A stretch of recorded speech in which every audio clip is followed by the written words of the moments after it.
Hi everyone. If I seem like I'm in a bad mood, you're right. I just spent an hour talking about this Lego Batman 2008 character tier list, only to conclude with a beautiful setup. Then I get to the recording and I realize OBS did not have my mic selected. So I was talking for a full hour to myself and nothing got recorded except my face, which is dumb. I guess whenever this goddamn software updates, you gotta reconfigure your mic and everything else. Who knew? It doesn't save your settings. So that's fantastic. But, anyways, I'm gonna try this again, and hopefully you will actually see this one. So this is another tier list, as you can guess, of all the characters from Lego Batman 2008. The reason why I haven't done this in such a long time is because we've done a lot of rankings for Lego Star Wars: The Complete Saga, but that one had a much bigger roster than this game does.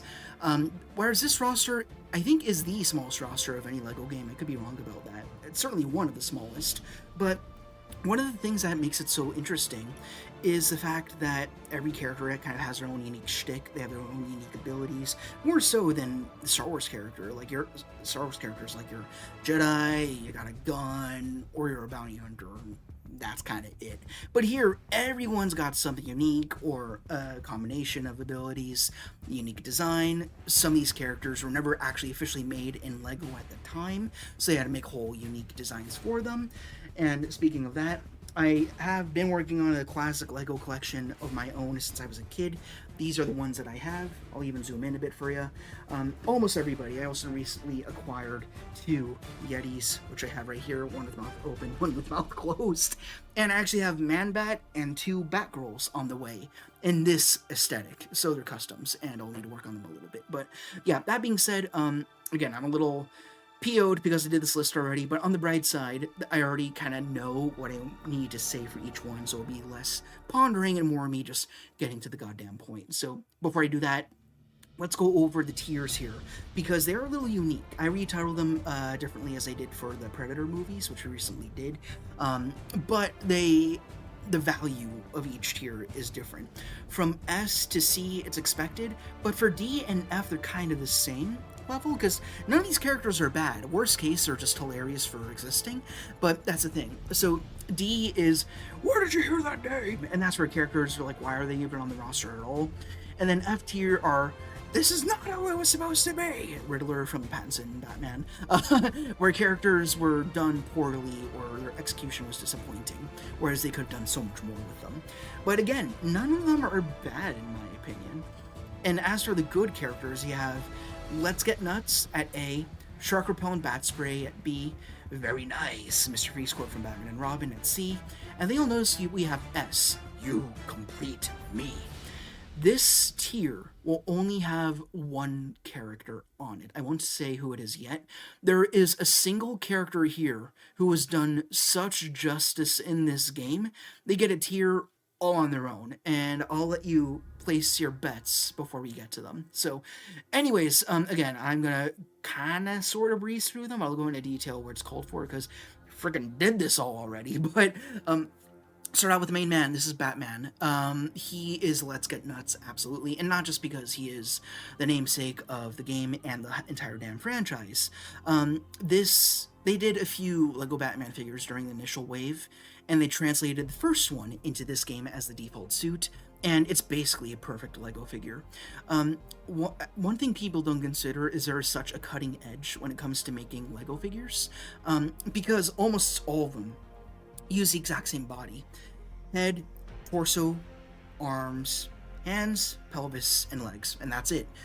It's been the same formula for decades now, and it's never failed because people are so clever with who's being printed on it, how much detail is being allocated to each part, what colors are used, and everything.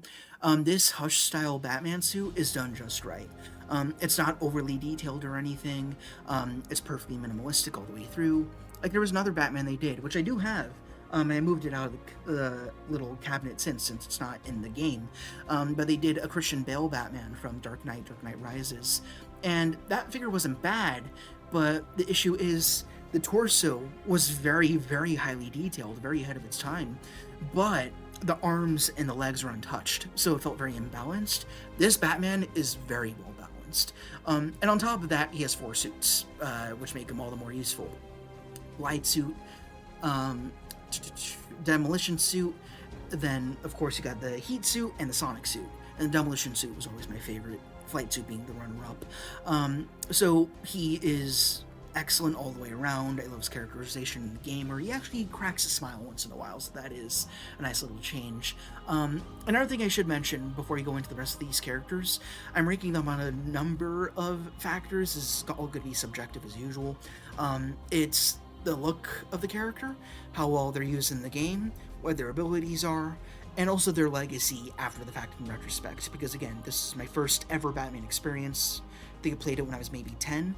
But this is ultimately the baseline for every piece of Batman media I would consume after that. Every story, every movie, every game, anything. So this game's a big deal to me, as it is for many others. Robin, you could argue quality-wise he's on par with Batman, neck and neck, because they have the same base abilities when you first start any level with them, and they each have 4 unique suits. For Robin, it's swimsuit, tech suit, and then the peace sucky suit or whatever, and there's one more, but for some reason I'm not remembering what it is. But yeah, if you're going to play as either of these characters, especially for single player, you're going to be playing as Batman. And also I like Batman's animations more. Robin feels like he takes his time a little bit because he's the acrobatish type. I think it's Tim Drake, this particular one. But because of that, it takes a little longer to make contact. At least that's how I feel. But yeah, I just don't prefer him as much, but there's no denying how useful this character is, so we'll drop him in Shark Repellent Bat Spray. I think that's fine. Again, Shark Repellent Bat Spray, you're going to need him at some point, right? Even if you don't use him a whole ton. Now, this one is an interesting one. Bruce Wayne, you purchase him in the shop. Obviously, he's Batman without the cowl, and the whole costume for that matter. And he's reduced to a pedestrian. All he can do is punch and jump. I think he has a briefcase. Which is fine on a baseline level. But the fact of the matter is, you could do so much more with him because he is Batman. Like, I think it would be so cool would be if you built one of those suit pads in free play mode and you are Bruce Wayne, then you jump into the pad and then you get the suit or something like that. So there are missed opportunities with him. And so for that reason, that's when I'd use the not how it was supposed to be. If you're going to incorporate Bruce Wayne in a Batman game, why is it that Bruce Wayne can't do anything? Like, you'd think that he'd still have some gadgets hidden on his person, right? He'd still be able to grapple despite being in the suit if he's got to do business on the run. You know what I mean. So that is disappointing. That brings us to Alfred. You could argue that Bruce Wayne is a bigger threat than Alfred, but the thing is, there's nothing more you need from this Alfred. Again, I played this game during a time where I knew absolutely jack shit about Batman. I didn't even know who Alfred was. So my first time I launched the game, 2 seconds in, I'm like, hey, I have a butler. I didn't even know who Alfred was. But the thing is, he's such a nice, warm presence to have when you're in the cave, you see the bats flying around, you hear the Elfman score and all that. So just him being there really does add to it. It doesn't feel as empty. He's carrying around the plate, doesn't really do anything otherwise. So he's going to be a case of very nice. He can't do much when you actually play as him. You can just punch and stuff. But he does exactly what he needs to do. He doesn't need to do more than that. Batgirl, I've actually reappraised her because, again, this game was an introduction to almost every character here, including Batgirl. But back then, when I first purchased her from the shop, I'm like, why play as Batgirl when I have Batman? But now that I've learned who Batgirl is, Barbara Gordon and everything, Killing Joke event, Oracle, stuff of that nature, I actually want to play as her more often now that I'm playing a rerun of the game now. I was doing it on Podplays, the Podplays channel. I finished the first hero chapter, or episode rather, but I resolved to stop just because it was taking the fun out of it because I was recording. I wanted to just play the game for myself and get to the nostalgia. So in free play mode, I've been maining as Batgirl because it's a nice change. And she has slight variations of Batman suits, but they do the same thing. So she is really cool. I'd actually put her in Let's Get Nuts. I definitely prefer Barbara Gordon, actually more than any of the Robins. I know that might be a hot take. I just always preferred Batgirl. Now we have Commissioner Gordon, I'd drop him right in the same tier as Alfred. He's definitely a more useful character because he has a gun, so he's ranged. But he's not nearly as iconic as Lego Alfred here. Alfred, you see him every time you boot up the game, basically, if you wait around for a few seconds. But Gordon, he's reserved for the story purposes. In cinematics, you either have to save him or catch him, depending on if you're the hero or villain. And then you can free play as him, but there's no reason to. All he does is shoot. You need the extra toggle for that, for him to randomly be plugged in, I believe. So, yeah, but otherwise, there's nothing more you really need from him. They could go above and beyond and do what they did with Imperial Spy or Garandan and Complete Saga, where he takes out the walkie and maybe summons a whole bunch of cops to help him. I wish they would have done that with Garandan or the droid commander in that game, but here they did nothing with him, but that's fine. It's just a gun. That's alright. That's good enough. Then you have one of our first, like, NPCs that exists simply to die. It's one of the cops in a white outfit.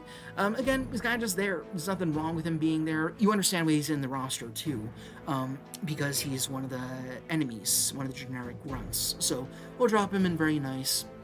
Not nearly as iconic as Alfred or Gordon, though. Fishmonger. Now, here's why the Where Did He Hear That Name tier exists. Not just because you don't know where these characters are coming from, or why they're here, but also the fact that, in retrospect, you realize why include this character when they could have included one from the multitude of characters who are a lot more interesting from Batman's Greater Rogues Gallery. Why would you do Fishmonger, a character who appears for maybe 2 cutscenes, when you could have done, like, Zaz or something like that, like in the DS version of this game, which I'm just recently learning about, and that game has a totally different roster and layout. So he's gonna go into Where Did He Hear That Name, but keep in mind, he's also here because he's hilarious. It's hilarious that you got this roster of the most iconic characters in fiction. I just have a Fishmonger. Why is he here? It's just silly. And I don't even know what his fighting style is. I don't think I've ever played as him. It's just so funny that he exists at all. Now we have, I think he's a pilot or a heavy trooper of some sort. You can buy him, but I don't think you ever actually fight him. I think he was a cut enemy, but he became purchasable content when you get to the shop. So I drop him in Where Did He Hear That Name, but below Fishmonger, because at least Fishmonger shows up at some point in the cinematics.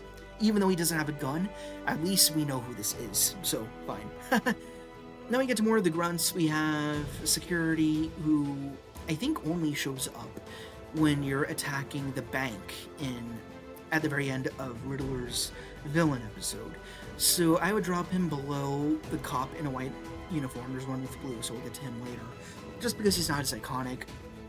And then we get to the Riot Gear Trooper, or SWAT. I think they are a little bit more, they're definitely more of a threat than the Security, and I'd say more iconic, but not as recognizable as the cop with that little cap. I think that piece is very distinct, so he has to be above those two in my eyes. The Scientist. Normally I drop him in Where Did He Hear That Name, but at least you'd understand why he's on the roster at all. You'd see him as just a generic pedestrian, but actually he's immune to toxins, and he can operate tech panels like Robin can do when he's given the right suit, or Nightwing for that matter. So the fact that they gave him some perks is pretty cool, so I do appreciate that. I'd put him in very nice, and I think he's more interesting to have on your team than any of the cops, so I will put him above all of them, but he's not nearly as iconic or recognizable as Gordon or Alfred, obviously, so he'll stay right there. Actually, one thing that bugged me when I did the botched recording of this last time is that Nightwing's at the very end when he should have been up here with the 3 main heroes, so I want to rank him now. Nightwing is your alternate Robin who you purchase in the shop with Barbara Gordon, Batgirl. I don't know why I keep saying Barbara. I guess it's because there's also Spoiler and Cassandra Cain. But yeah, Nightwing, he's objectively better than Robin because he's got the Eskrima sticks. I don't know how you pronounce it. I just call them batons. It doesn't matter. You can yell at me in the comments. But he's just more fun to play as. But thing is, Robin is a much more iconic look. I know I'm throwing that word around way more than I should. But yeah, I just prefer to play as Robin. He's more recognizable to me. So Nightwing will go right behind him. But they are both very useful. I mean, they both do the exact same thing. But one has sticks, one doesn't. But he has a more recognizable uniform. Sailor, he is an enemy you fight in very small alcoves of the game, on the docks or in the bar, which is one of the most funny secret areas to go to. Um, but you don't care to play as him. Who's going to choose him? I call him Popeye sometimes, but yeah. Yeah, there's more reason for him to be there than Pilot, but Fishmonger is definitely more funny. Let me get the most generic cop. This is the most common villain you will be fighting against when you're on the villain side of things. We'll put him above the one in white, just because he is more notable and more present. Now we get to the more fun stuff.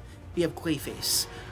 He is the first boss you fight in the entire game, and the first villain you play as. I mean, I guess him and Riddler in the same breath.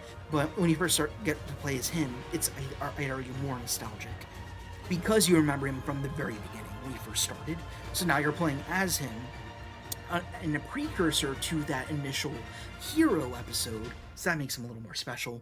You can also double jump, you can throw lumps of clay, and in later installments he become more useful, like he could turn into a giant bowl, he can grow bigger and stuff. But I like this one, and again, this is the first villain here where a Lego figure didn't exist yet, so they had to create a new design. I think when most people hear the name Clayface, this is what they think of, the Lego counterpart, not the version from the Arkham games, not the version from the comics. This game popularized Clayface for a ton of people, including myself. He's the first thing that comes to mind whenever the name is said or mentioned or anything. So I would drop, I wouldn't say he's the most useful. I mean, he has super strength and double jump, but and other characters can do those two and more. But I would put him in Sugar Plum Bat Spray. Well, you know, just in terms of how seminal he is to the Lego Batman identity, I'd put him in Let's Get Nuts. Contrary to what I did on the first pass of this tier list that you'll never see, I'd actually put him above Batgirl. Maybe not above Batman, though. Yeah, okay. Now we have Mr. Freeze, one of the best levels on the hero side, but one of the most irritating boss battles.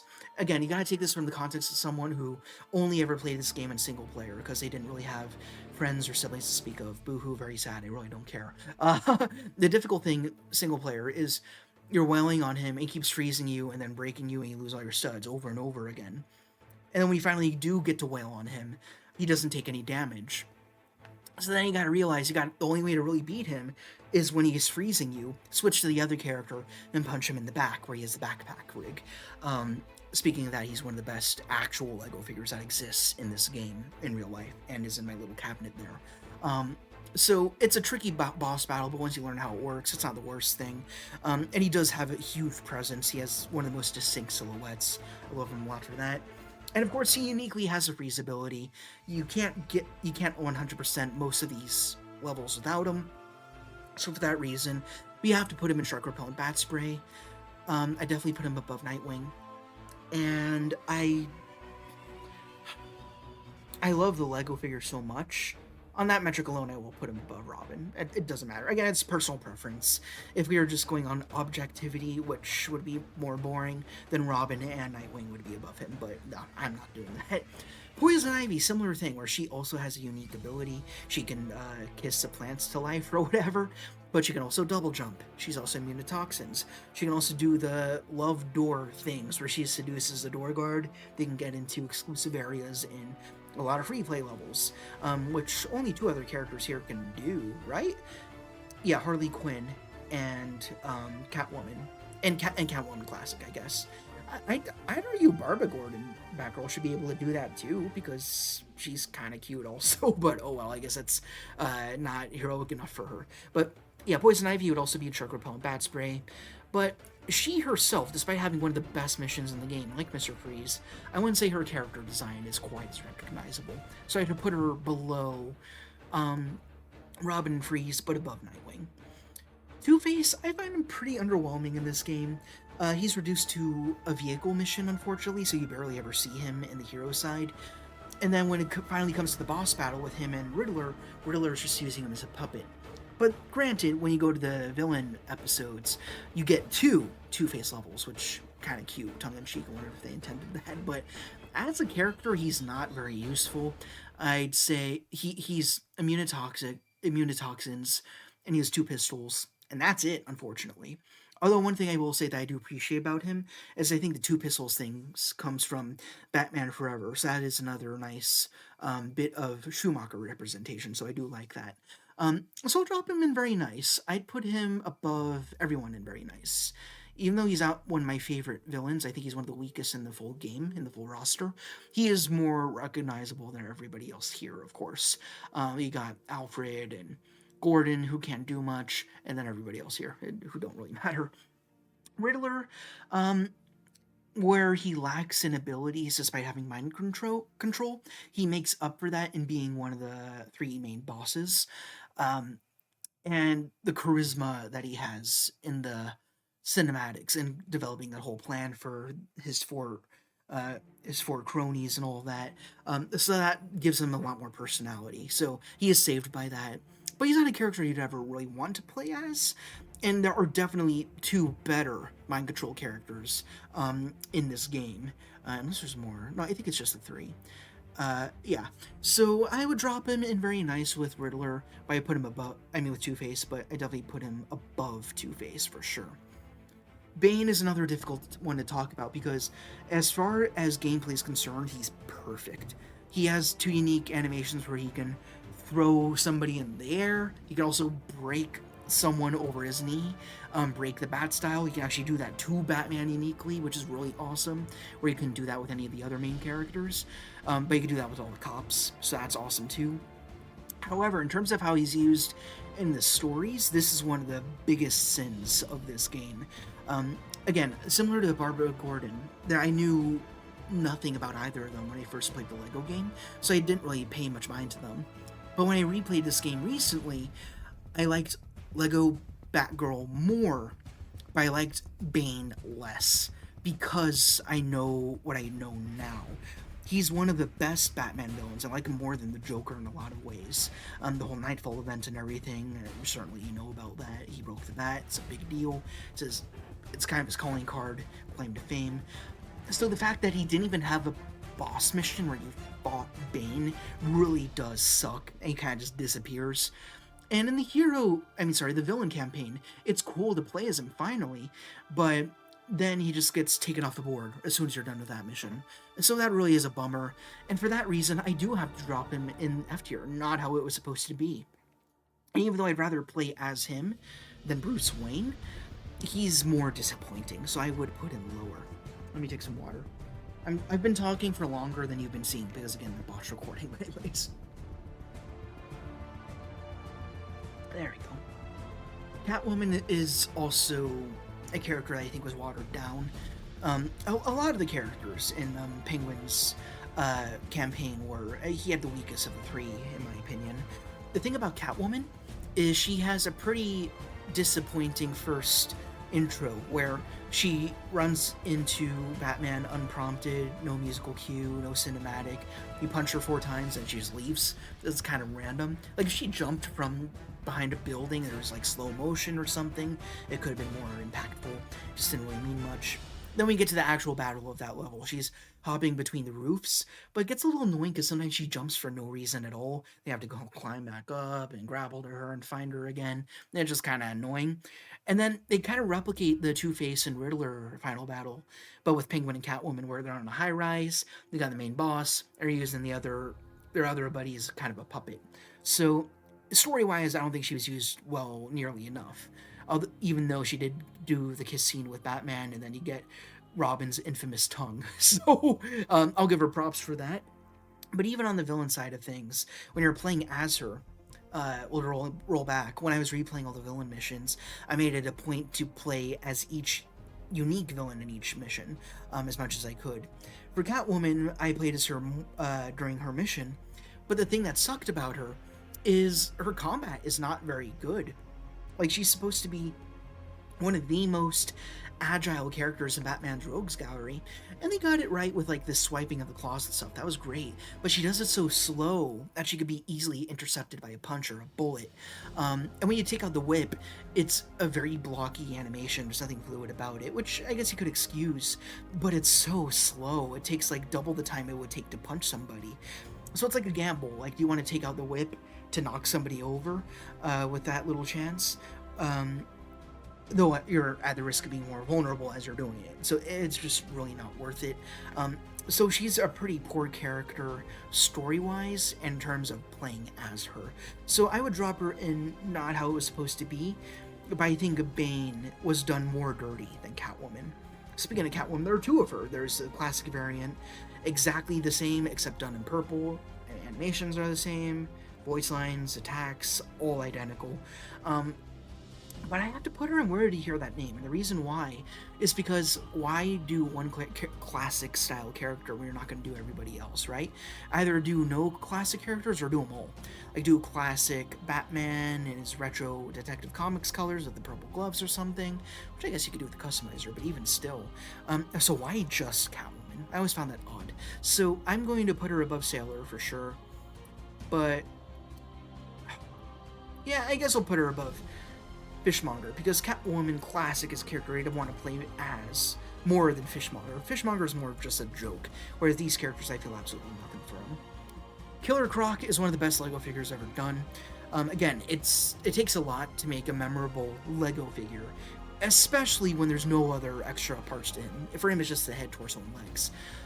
So it all boils down to colors and printing. He's one of the best ever done with no other additional parts to him. So design-wise, he's one of my favorites, absolutely. And I do have him in my cabinet. I'm really fortunate to have him. And he also has one of my favorite missions where you're in the sewers and everything. And the fact, sidebar here again, the fact that they use a single one of the Batman movies, being 89, and use a score just from that, and not only that, but just a few tracks, and we're able to plug each track into a suitable moment throughout the game is pretty wildly impressive. For Killer Croc in the sewers, they use the track that they use for Joker's infamous mirror scene where he's getting surgery done, and it works so beautifully. It had this perfect sense of ambiance. It was eerie, it was spooky and creepy. It was really good. The one downside to Killer Croc is his boss battle is very redundant. It's just kind of playing a waiting game until he runs out. Then you punch him up again. Then, so that is his only weak point. Otherwise, he's great. He has really good villain mission as well. I love him a lot.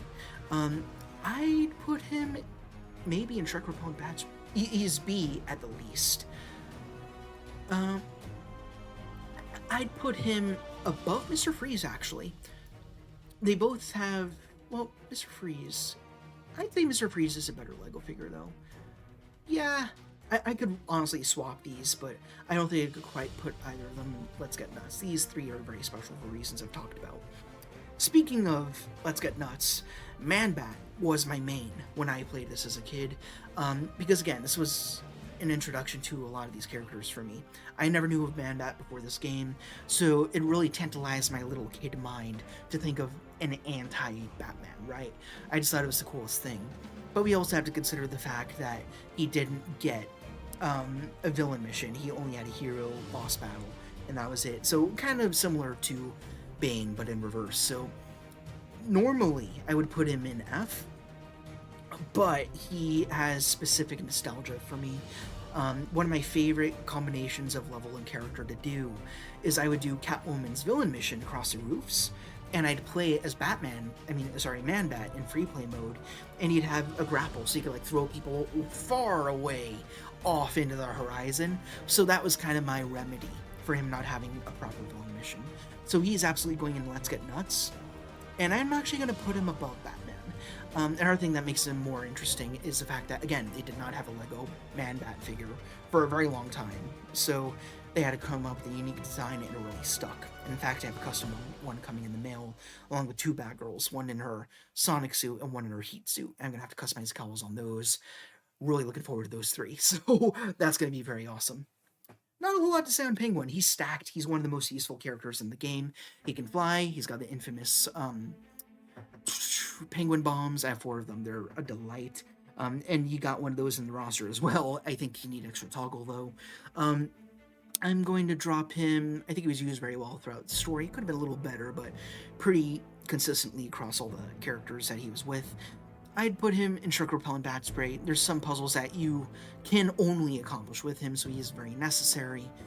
But I'd say he's more iconic than Ivy and Nightwing for sure. and Robin, but I can't put him above Killer Croc because he has such a good mission. Whereas Penguin's final missions on the hero and villain side, I found both of those pretty underwhelming. Harley Quinn is one of my recent favorites in that when I saw her initially in the first time I played this as a kid, she was kind of just another one of the villains. But when I really looked at her characterization now when I was replaying the game, I just thought she was so funny. The way that she was so head over heels with Joker as she is characterized as being. But there's this one scene in the villain side where Joker is like laughing his ass off and he jumps off to, cause some chaos, wreak some havoc. And then Harley just stands there for a minute, and she just starts doing this maniacal giggle and jumps after him. It's like she's that little puppy dog that's trying to be like, like her best friend or something like that. So there's something very sweet and admirable about the way that they did her. And also the fact that, I didn't notice this either, is she's always trying to go to Joker for a smooch or get a kiss or something, and he either ignores her or he's too busy to be bothered. But at the very end of that episode, there's payoff where he finally blows her a kiss, and this is one of the only times that the Joker treats Harley Quinn right, which was really nice to see. The only bad thing about this character, not even bad, it's just kind of disappointing, is her boss battle, where you gotta keep chasing her in circles until she gets dizzy and you gotta punch her away. And even after you figure that out, it's just more of the same. You gotta do that over and over again instead of more variation in that boss battle. And otherwise, she could double jump. She has a mallet execution, which is a ton of fun with the generic enemies. She's really great. But she's never a required character, so I'd put her at the top of very nice. Couldn't quite put her in Shark Repellent Bat Spray, even though she is one of the best Lego figures ever made, I would also say. It's a design so good, they barely had to change it at all going forward. Scarecrow's a great figure. Glow-in-the-dark head, for those of you who don't know. That's why the sprite looks like this here. Now, he has one of the most annoying boss battles where it's not just annoying, but it's actually kind of broken, where first of all, it's a vehicle mission, which is already thumbs down, and second, you have to grapple him with Robin to hold him in place. Now, if you're in single player, you have to switch to Batman and then bomb Scarecrow. But he constantly gets untethered when absolutely nothing's happening. It just detaches, even if you're not touching anything. And that's wicked annoying, so that sucks. That being said, I do love his villain mission in the museum, where you get all those cheeky Lego recreations of classic Renaissance paintings and stuff like that. And also his animations, even though he's not the most useful character, it's really just mind control, that's it. His animations are so funny. He can approach any non-villain character and scare them, so they put their hands over their face for a little while, for like 5 or 10 seconds. And also, if you jump from a high place as him, he actually collapses into his hat, so it's only his hat on the ground, then he pops back out, and it's very silly. And his run style is the funniest run style in this entire game. We're just wailing his arms around, trying to be his little terror. It's so silly. I do like him a lot, even though he's not the most useful. So I would drop him in very nice above Riddler and behind Harley Quinn.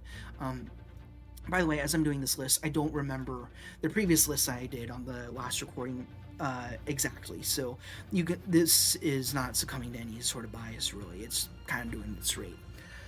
So next up we have Killer Moth. This game would not be the same without him. I went on such a long tirade the first go at with this tier list, but this game would not be as iconic without Killer Moth. My personal history with him is when I was first playing with this game, I actually could not play the villain missions because each of the hero episodes had at least one level that was totally bugged out, and I couldn't beat it because of lag, a hiccuping screen on my old computer. So I just couldn't get past to the villain missions until later in life. And one of those missions that got in the way was Killer Moth's mission, his boss battle, where he flies up to the light bulb, which is his hilarious gimmick, and he gets shocked or burnt or something, and then he loses a heart. And so he just hover over the light bulb, and absolutely nothing would happen. He'd just be hovering there like 4 frames a second. That slow, I'm not even kidding. It took forever. And then I just have to give up and quit the level. And it was so bad to the point where I didn't have internet because my parents wouldn't give it to me. I'd write a handwritten letter to my uncle in New York asking how I could beat him. Then he'd send back illustrated instructions on what he needed to do. Um, and even then, try as I did, nothing would work because my computer was so bad. Then I got a new one and finally was able to beat him. So, a personal connection for me there. But the reason why Killer Moth stands as his own 2 feet in this entire roster is because in this game, they didn't just bring out the best of these characters. As far as Killer Moth is concerned, they gave him an extra quality that made him iconic. They made him more goofy than he originally was, to the point where he had a whole other character trait that made him memorable instead of just a goofy Batman ripoff. The fact that he's attracted to light anywhere he goes. Every time you see him, he's like going after a light bulb, a street light, or the freaking Batwing. And it's so silly. And it's come to the point where there is a campaign called hashtag Save Lego Killer Moth, because throughout all the Lego Batman games, he's appeared less and less and less. And people are afraid that in the 2026 game that's planned, he's going to be totally absent. So, actually, little shameless plug, if you want to go to my player display channel, link to in the description to all my 3 channels, you will see an edit I did just of him. It was a short that is so silly, and I love that I did it. And I did a longer form, like 4-minute tribute for the entire game. If you're so enticed, they're pretty fun. I'm pretty proud of them. But yeah, Killer Moth, so good. And also another design done uniquely for this game. I do have a not third party, it's all official Lego parts except for the helmet and the backpack rig and the wings. I do have a replica of him exactly as he appears in this game, and it was not cheap. I got it recently, but I'm so smack ass happy that I have it, honestly. He has this role on his own. That's how big of a deal he is to me and to the greater community. Without this game, people wouldn't give a hell about Killer Moth. He didn't have a fan base until this game happened. That's how important he is. And he's ever been as big as he is outside of Lego. That's how monumental this little game has become. So moving on, we have Mad Hatter, another very goofy character I didn't know existed until I played the game. I love him a lot, and he is basically a better version of Riddler, where he's another mind controller, but he also has double jump. He might be immune to toxins. I don't remember for sure. But he has a gun, and so he has a ranged attack, and that alone makes him a lot more useful. He has one of the best missions where it's Ace Chemicals, and that's very atmospheric on its own. My one issue with him is, again, he has one of the more lackluster boss battles. That's not bad. It's just, you could definitely ask for more, especially from such a wacky-ass character. If it really reminded me of the Vader battle, one of the Vader battles, the first one, actually, where you are on Bespin, Cloud City, and he's, like, on one side of the platform, you gotta do something with R2 on the other side, and he jumps back down, you fight him, just jumps back to the other side of the platform, they go to the other side and do another thing, back and forth. That's one of the worst missions in the entire game. Not mission, just a section of a much better mission. But this is basically that same thing, but not annoying. It's a lot shorter. But because of that, there's nothing really nuanced or uniquely Mad Hattery about it, right? Like, this game has such a mech fetish. It loves robots and mechs so much, and I don't know why. I'm down for it, but I don't know why this game's so obsessed with that. So when it comes to Mad Hatter, wouldn't it be great if he had some sort of diabolical giant Lego contraption, like a giant Lego hat mech to chase after you, or mind control a whole bunch of cops after you? They could have gone so wackadoo with him, and they really didn't. But otherwise, that's a minor complaint. He's got the little propeller that pops out of his hat when he's jumping, or the radar dish when he's doing mind control. He's otherwise a perfect character, and a lot of fun to play as. He has this little hand fluttery thing when he punches people, and it's so goofy. He's great. I'd put him in Shark Repellent Bat Spray, because he's a good package of what a lot of the standard characters are. Again, he's a better character than Riddler, gameplay-wise. Above Nightwing, in terms of how familiar we are with him. I actually like him more than Poison Ivy, as far as this game is concerned. More than Robin. I like him more than Penguin, but not more than Croc. I couldn't go that far. Joker.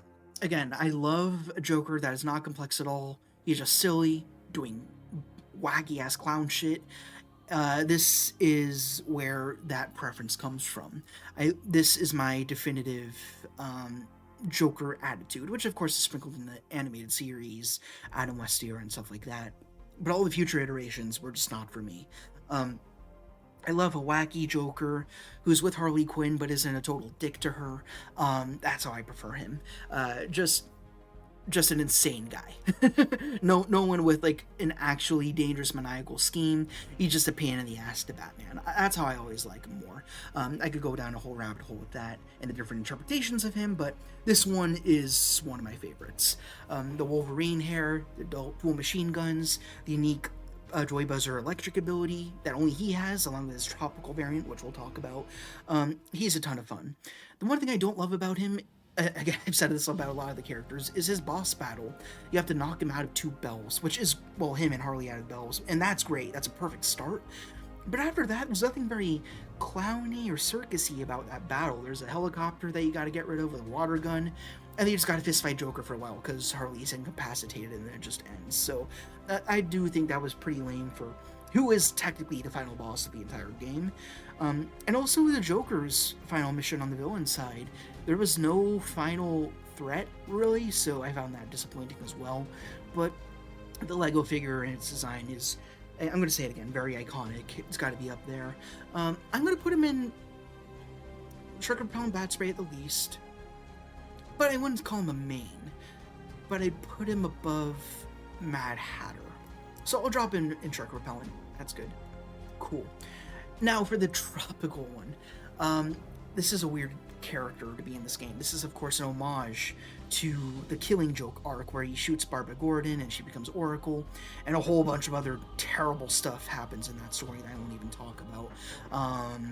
That's where it goes a little too dark and more edgy than it needs to be. The shooting Barbara thing I can get past, but everything else that happens in that story is just not needed. But it is an important look for him. But that being said, when you're a kid and you know nothing about Batman, let alone the story arcs and Joker and stuff like that, and then you just get this character in the shop, you're like, whoa, did he go to Hawaii? Like, why is he dressed like this? It felt really odd. And there's nothing in the title to indicate that he is relevant to a particular comic. You need some more advanced knowledge to know why this design exists. So even though he is just a remodel of the original Joker, I'm actually going to put him in Where Did He Hear That Name? Because when most people first play this game, they have no idea why he's here. And I'll put him below classic Catwoman, because at least she's called classic. You're like, oh, it's the original design for her, or at the least an homage. For Joker, you have no goddamn clue. So, and I'd always prefer to play as actual Joker than tropical Joker. Now we're going to get to the more lame Jane characters and then a few bonuses towards the end. We have the Poison Ivy Goon or Henchman, I forget what it's called. You only see them for a single mission, but because of the monstrous appearance and the red eyes, they are quite iconic. I drop it in very nice. I put it above Scientist and above Gordon and Alfred. They're kind of in the same breath for me. Definitely not higher than the 4 villains here. Higher than Scientist. So is he higher than those 2? I'm not referring to my original list. I'm doing this from scratch. I'd say, you know what? I'd put him higher than Gordon, but not higher than Alfred. Because again, Alfred, you see him anytime you start the game, pretty much. So I could keep him higher. But by the time you reach Ivy's mission, you're so accustomed to the generic Riddler minions. So when you see these guys grow out of the ground, it's a little bit of a shock. And I do like that. Then we have Janitor. He's a Where Did He Hear That Name? Absolutely, but it's kind of funny how it's like you got Batman, Killer Croc, Mr. Freeze, Harley Quinn, Janitor, Scruffy, the Janitor. So he will be a little higher. Higher than Sailor for sure. Not as high as Fishmonger though. Freeze Girl, she's definitely going to be somewhere next to the, you know what, yeah, just behind the Ivy Henchman. I'd say she's below, simply because I feel like there's more potential there. I feel like they could have done more with the design, like if they had hockey sticks like they did in Batman and Robin, the movie, of course, like his goons there, that would have been a nice homage. But instead they just have guns. It would have been cool if they were just like whacking you with the sticks though. So there could have been more there, but I think Ivy's goons are exactly what they need to be. Then we have Yeti, one of the bizarre deep cuts of this game. I think I heard he was on like ice cream posters in Mr. Freeze's lair. I haven't noticed them, but I will replay the game, keep an eye out and see if I can find them. But I kind of do love the fact that he is in the game. I mean, he's definitely going in the D tier, but it's kind of like how he and Bigfoot are like the mythical creatures are like, you can't find them. No one knows where they are except this one crazy old hobo with a beard. No one's ever seen him. They go to the store. Oh, hey, you could buy Yeti for like 33k studs or however much it was. It might have been 3,000. I don't remember, but it's so funny. So I'm gonna put him at the top of where did he hear that name? Just as a joke character, it's so silly, and I love him for that. And I'm going to do what I did before here.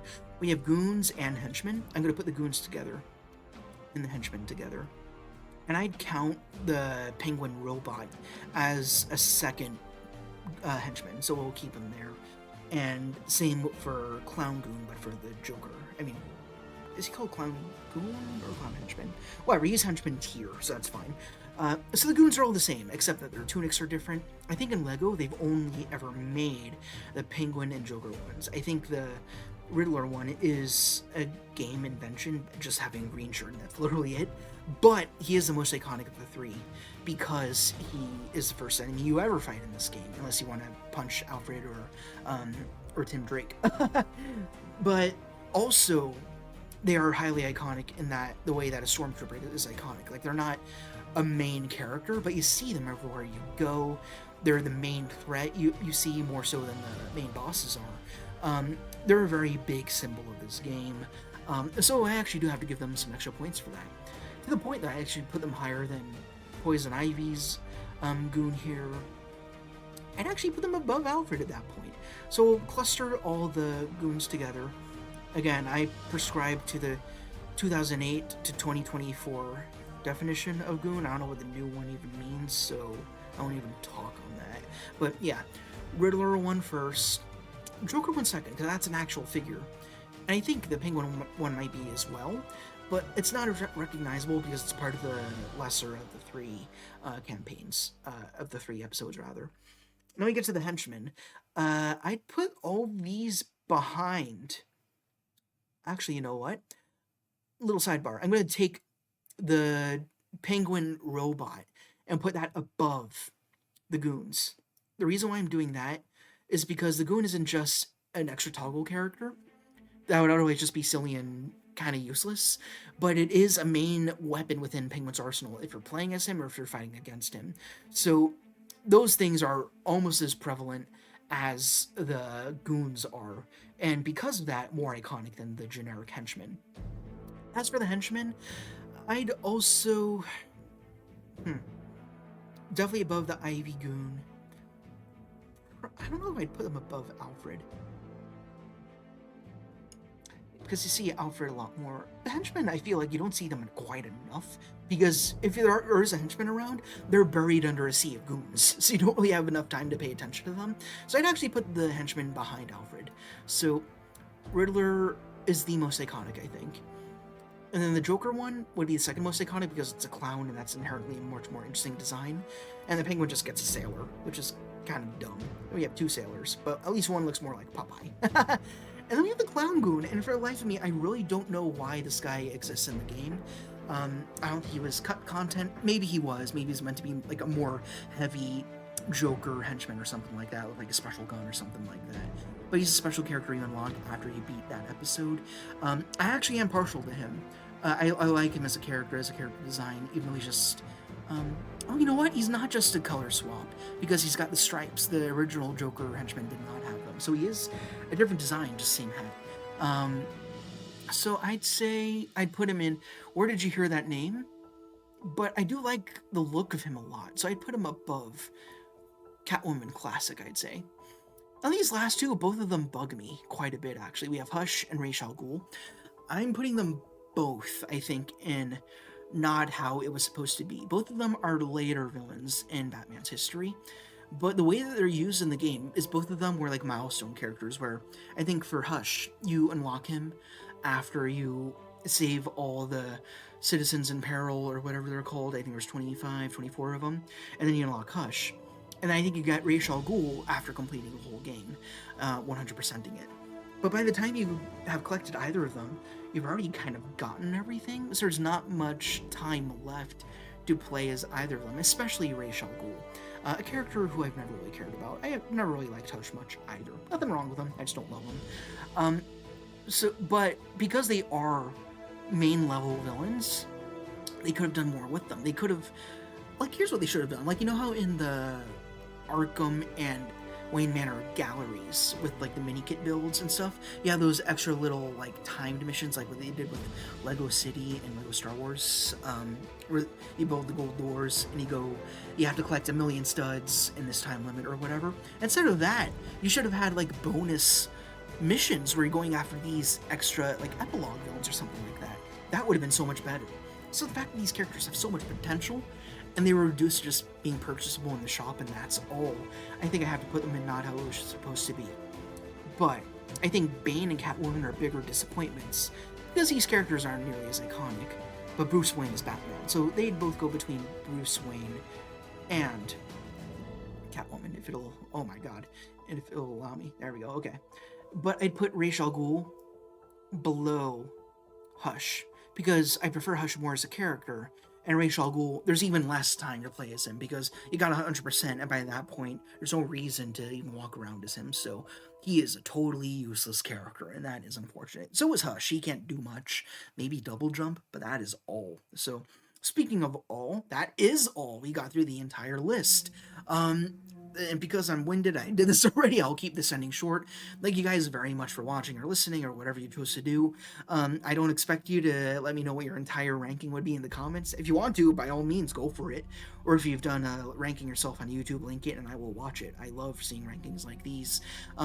Or at the very least, just let me know who your favorites are, who your least favorites are. Or if you think there's a character here who should be in a totally different category, let me know that too, very respectfully. I love hearing new opinions if they're well conveyed and kindly done so. like realistically, if you put story stuff aside, I'd say Bane would probably be in Shark Repellent Bat Spray, because he has immune to toxins and he's super strong. He's a great character to play as. But again, story-wise, he really missed the marks. That's why we have this unique row down here. And again, it's kind of equal quality to D, right? But this one's more disappointment. This one's more just, why are you even here? So it depends on where you'd prefer to put those. But yeah, otherwise, I think this is a good list. There's nothing I'd really change here. The biggest categories here are Let's Get Nuts. Man-Bat was my main. Batman's the most useful character and the most iconic. Batgirl is a cool variation of the most iconic character. Clayface is the first villain ever, and he gets some characterization and an introduction where in a fan base where you wouldn't commonly see him until the Arkham games came around. And Killer Moth, again, extremely special for reasons I can barely explain in full here. But yeah, that's what I got. So thank you guys very much. Again, let me know your thoughts. Rock on, and we'll see you all later. That's all there is. There isn't any more.